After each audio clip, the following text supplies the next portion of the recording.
Today we shall reflect on the theme transforming our offerings.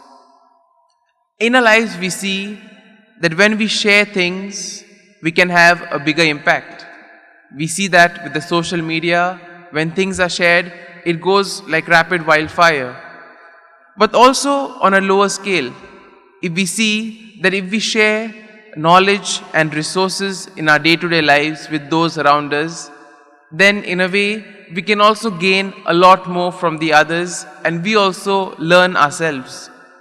And this is exactly what Jesus teaches us in today's gospel.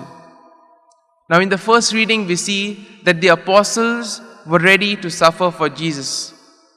Now the Sanhedrin wanted to kill the apostles, but Gamaliel, he intervened with his wisdom and told the authorities that if whatever they're doing is God's plan, then even whatever we may do will not stop it. But if they're doing it for some other intention, or if it is not part of God's plan, then it will fail. And my dear friends, similarly we see this happens in our lives as well. Sometimes what we want is contrary to God's plan for us. And therefore we may notice we may try as much as we can, but that thing may not succeed. Why? Because that is not meant for us. And similarly we see that the intention also matters. Sometimes when we do things with a good intention, it works out very well.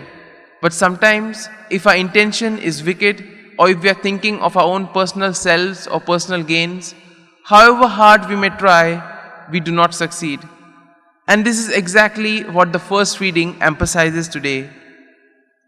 Another important aspect in today's first reading is the bravery and the courage that the apostles had. The apostles considered them worthy to suffer for Jesus, and therefore they were very happy.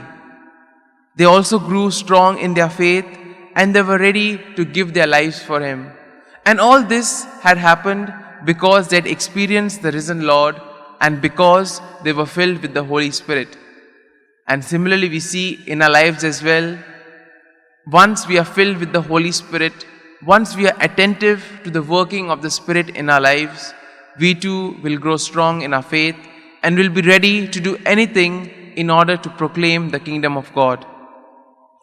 A glance at today's gospel puts a very important question before us. Can anything on this earth satisfy the deepest longing or the hunger that we have to experience God? Now we see that a great crowd had gathered over there. As usual, people liked when Jesus preached when He taught, and therefore there was a multitude of people gathered there. Now the disciples, they said that we won't be able to feed all of them. But then Jesus had other plans. Because we see that Jesus is the true bread from heaven that gives abundant life. The people were longing for a prophet just as Moses had promised. And with this miracle, it signified that God had indeed sent Jesus as the anointed prophet. This miracle is the only one that is present in all the four Gospels.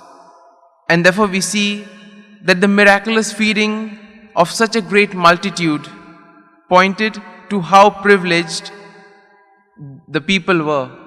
In a sense, just as in the desert, God provided manna for the people.